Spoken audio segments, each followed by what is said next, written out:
Netflix just dropped a first look teaser into the One Piece live action, so naturally we have to talk about it. And can I just say straight off the bat, let's freaking go. I am so hyped, and watching just this extremely short clip alone has gotten me so excited, as excited, perhaps even more excited than when we got season 1. Because what's even greater is the fact that they are working on season 3 already. And I don't know what to do with all of this excitement because we still have to wait until 2026. So I think this little tease about season 3 setting sail means that Netflix plans to release season 2 and season 3 back to back, or at least as close as back to back as possible. Maybe it's gonna be like a Squid Game situation where we got season 3 only months after season 2 was released, sort of like a season 2 part 2 situation. But boy, I hope season 3 of the One Piece live action is better than season 3 of Squid Game. I mean, much better. But we're not here to talk about Squid Game right now because hello, we may be getting seasons 2 and seasons 3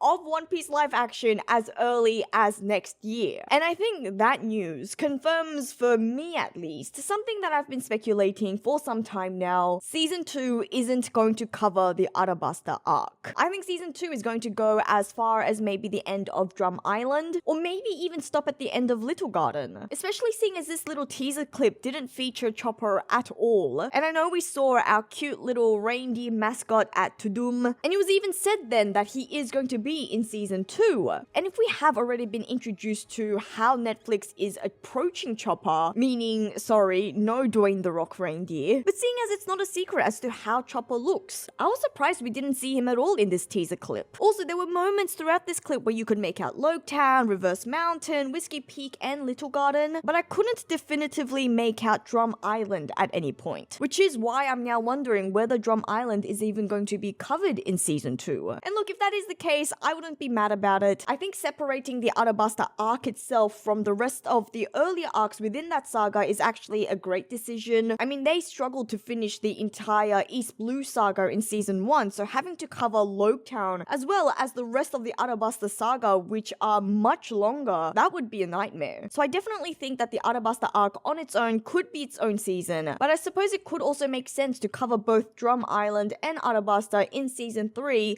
if Arabasta alone isn't quite sufficient. But look, I'm getting ahead of myself, so let's go through this one by one. But before we do, make sure to subscribe to the channel if you love One Piece, because I love One Piece and I would love to discuss more One Piece with my fellow One Piece fans. Also, if you could help me get to 100,000 subscribers, that would be really cool, because we are officially more than 90% there. Okay, so this trailer opens with the shots of the different sceneries, the different islands, different landscapes, different places we're going to visit. And can I say that all of these are just looking spectacular, absolutely insane. They look gorgeous, they're beautiful, and look, the set design was one of the most impressive parts of season 1, so I'm really excited to see this on an even larger scale as we enter the Grand Line and as the world gets larger and larger. And on that note, very fittingly, this clip starts with a look at the Red Line, and what a perfect way to hype us up about our journey, about our entry into the Grand Line this season. Next we see Loketown, which we didn't get to in season 1 obviously, and Loketown gets even more character in the live action. It seems we get an opera house, for example, and above the doors you can see it reads, you know, beautifully directed and critically acclaimed. So I got really intrigued by this because I couldn't remember there being an opera house in Loketown, and I actually found out that this has been revealed to us before. So Miss Charithra Chandran, who plays Miss Wednesday, gave us a little special look into Loketown before, a little special that included a look into this opera house that is currently playing a musical on the hero of the Marines, which is a musical that's supposed to depict the God Valley incident. And what a little juicy nugget is that. I'd actually love to see how the Marines have spun the God Valley incident into their own little propaganda piece, especially because this is playing at Loketown, which has a very heavy theme of the so-called wins of the Marines. Except when it comes to God Valley, the hero of the Marines, we all know, the real ones know, had to team up with a certain, well, future pirate king, as he would have been back then. The same pirate king whose execution this town loves to celebrate. I mean, there's a statue here right at the center with a victory victory ring that says the end, and that seems to be an homage to the fact that Loketown is known as the town of the beginning and the end. Loketown is the birthplace and the place of execution of Goldie Roger. I mean, you can see multiple banners celebrating the day of his execution, calling it a Marine victory. But the detail that I have to say intrigues me the most is this one in the center.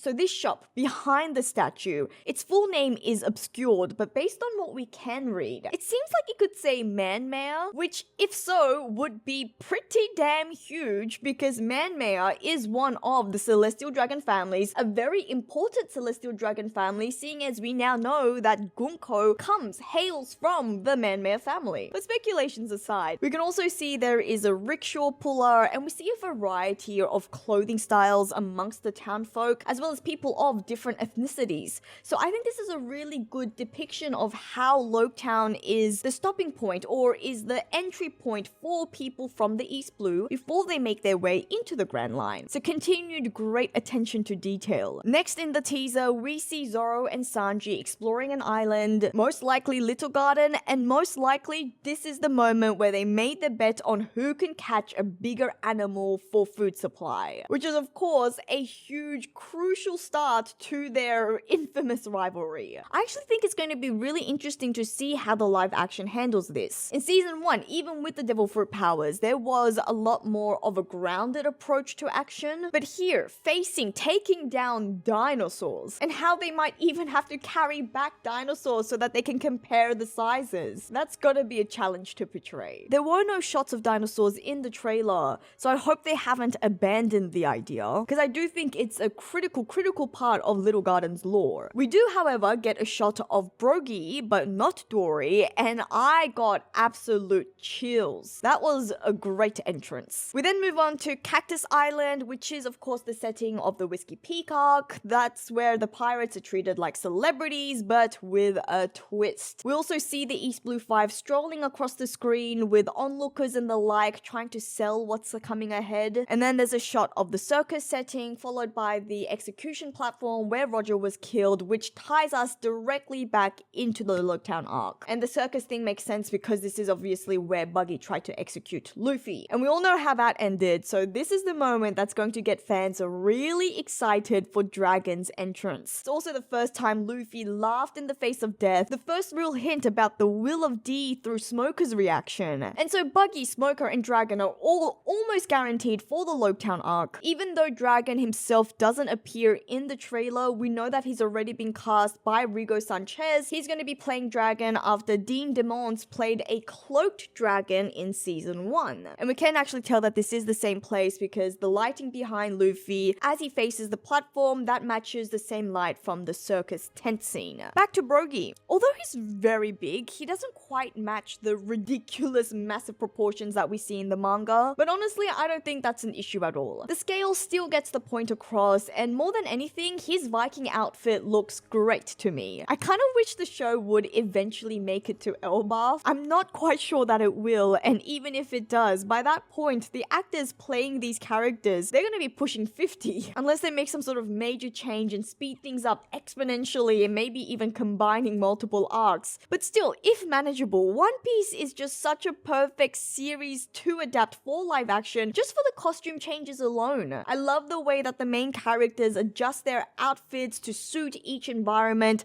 I think that's quite rare for most anime series or most manga series, at least not on the same scale as One Piece. And throughout this mini trailer, we do see that the crew's outfits, they match what their manga counterparts wore in various color spreads, so you can really tell that a lot of thought went into the costume designs. They could have easily just stuck to a default costume, but they didn't, which I just immensely appreciate. And now I can't help but wonder how noticeable Matt Owen's departure from the series will be in future seasons, especially when we do think about all of these little details that are standing out right now. So a big thank you to Matt for all your hard work and all your dedication to the series to this point, and best wishes for whatever you do next. Now, one of the best shots in this little trailer, in my opinion, comes next. That's our first look at Nico Robin, Miss All Sunday. She opens the door using her devil fruit powers, petals swirling in the air. So I actually first watched this clip on my phone, and back then I thought it was water pushing the door open, and it didn't actually register right away that this is the Hana Hana no Mi in action. There are no sprouting limbs in the trailer, which does make sense. They might be saving that as a big reveal of her power. And it reminds me of when Miss All Sunday disarmed the entire crew in the manga, and we weren't immediately sure about how she did that at first. I do also suspect that the live action are going to lean more heavily onto the petal visuals rather than focusing solely on the limbs appearing out of nowhere. It's probably easier to do that from a visual effects standpoint, and honestly, I think that approach would give her power a much more stylized, almost elegant presentation that should work really well on screen. Now, before we talk about Robin's look, I want to point out the room that she opened. It's likely a Marines-related location because we can see a statue of Sengoku on the left and then Kong on the right, and it makes me really curious as to where this is taking place. These statues makes it seem like it should be a Marine base, but the background behind her and the open doors also makes me think it could be a castle in Arabasta, and that's obviously not where we were first introduced to Miss All Sunday in the manga. I mean, we didn't actually see her again after she surprised the crew at the end of the Whiskey Peak arc until the Arabasta arc, so I am intrigued as to how they're going to expand her role in season 2 if we don't actually get to Arabasta this season. As for Robin herself, just wow, Lyra Abova looks perfect to me. I can see that Netflix has chosen not to do the tanned evil Robin and then pale-skinned friendly Robin, which is probably a smart move. And we also know that Oda did confirm that Robin's look in the anime was a Toei choice, seeing as that was before he revealed Robin's official color scheme. But it is still interesting, very different to see Robin with paler, lighter skin tone wearing her Miss All Sunday outfit. I imagine Wit Studio will likely adopt this look as well, but for now we're seeing it first in the live action, unless of course the Wit version comes out before then, but I think that's highly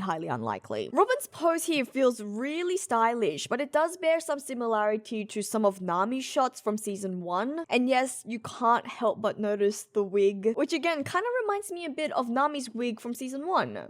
But look, it still works. I think it's about as good as you can get it for the live action without it looking comically bad. And I think it's also partly because, as fans, we are so exposed to behind the scenes knowledge these days, you know, with the rise of media coverage, set leaks, and entire YouTube channels breaking down minute production details. I think that level of exposure makes it hard for a show to fully sell the illusion because we spot all of these little details even when the overall look works. Like another example, Smoker. Smoker looks really good in this mini trailer. I have to say, for me, he doesn't fully feel like Smoker yet, but maybe it's the younger vibes that he gives off. I guess we'll have to see what Callum Kerr brings to the role. I did love the effect of smoke coming from his shoes when he first stepped down from the vehicle, and aside from his younger look, I don't think there'll be much of a problem. Smoker is supposed to be only 34 pre-time skip, but for me, it's the energy that he brings when he's interacting with Luffy. I do love that they stay true with the double cigar. I mean, it's so ridiculous, but they've made it work. It's the right balance, just the right balance between goofy and ridiculous, but cool. We also get some shots of the crew individually, you know, Luffy jumping, Zoro with his swords, Nami sneaking around again, Usopp looking very cool with his goggles in that circus scene that we mentioned. The standout for me was Sanji in Mr. Three's room in Little Garden, wearing the same outfit from the earlier scene with Zoro, so we know that this is when he talks to Crocodile through the Dendenmushi. That's probably going to be our first glimpse of Joe Manganiello as Crocodile. And unless I'm forgetting, I don't think the Unluckies was cast, or at least has been announced, so maybe the Netflix live action will skip the Unluckies. I also doubt that they're going to show Sanji beating up a bird and a small mammal. I mean, One Piece is pretty wild like that, so I do wonder whether the adaptation are going to exclude moments like this. We also get our first shot of Charissa Mithra as Vivi, and I have to say I'm definitely getting the Miss Wednesday vibes here. She seems to be on the merry, performing an attack under a dark cloud, perhaps Laboon? I wish I didn't notice this string dropping because it doesn't look straight or weighted, which gives away that her weapon is a prop. I mean, the bend takes away from the impact, but I really still love her look. The real test is going to be whether she can switch between Miss Wednesday's persona to Vivi's true personality convincingly. And then there's a shot of Zoro's sword, noticeably now holding Sandai Kitetsu, which we know he got from Lobetown, and I'm really looking forward to seeing how they're going to handle the scene where he tests his luck against the sword's curse. And of course his first meeting with Tashigi. We also get a fighting montage against Buggy and Alvida's crew. Sanji's kicks here look great, although I have to say not as great as Alvida herself, who appears slimmer but still very much the baddie that we got in season 1. Having to gain or lose weight for roles in short periods of time is a lot of work, so Ilia Polino should be very much commended. I'd love a scene where Luffy sees her and genuinely compliments her appearance, like, wow, you look well. Nami attacking Alvida is pretty interesting, because she stands there with no intention of blocking Nami, implying that her devil fruit's gonna handle it. And this could be the first time that we see her devil fruit in action. The Gomu Gomu no Gatling, I'm not sure how I feel about it yet. And then the trailer ends with Nami looking terrified whilst Luffy looks ecstatic as they approach Laboon at Reverse Mountain. I've always liked Emily Rudd's worried facial expressions. She really sells the danger and tension in moments like this. Also, her eyes look incredibly blue here. I was actually quite surprised that I got through most of this mini trailer without thinking about her wig. But in this shot, I have to say the color feels even more vibrant. And I do also have to admit that this part of the Merry that she's holding, even a quick shot of the ship itself, it did look a bit too much like a prop. Whereas for Laboon, they are going to have to work on making him look cute after Luffy paints him, because right now he's kinda terrifying. And I suppose those were my first thoughts based on my first look into the season 2 Netflix live adaptation One Piece. I don't think I said that in the right order, but you know what I mean. My excitement is renewed and reinvigorated, and I can't think of another word. Let me know what you thought after watching this clip. If there are any details that I missed, then let me know by leaving a comment below. If you enjoyed today's discussion, make sure to like and share the video, and also please do subscribe to help me get to 100,000 subscribers, but also so we can keep discussing One Piece together. You can also help support the channel further by becoming a Patreon or channel member like these wonderful people. But as always, thank you so much for listening to another one of my crazy ramblings. This is JoyGirl, and I'll see you again soon.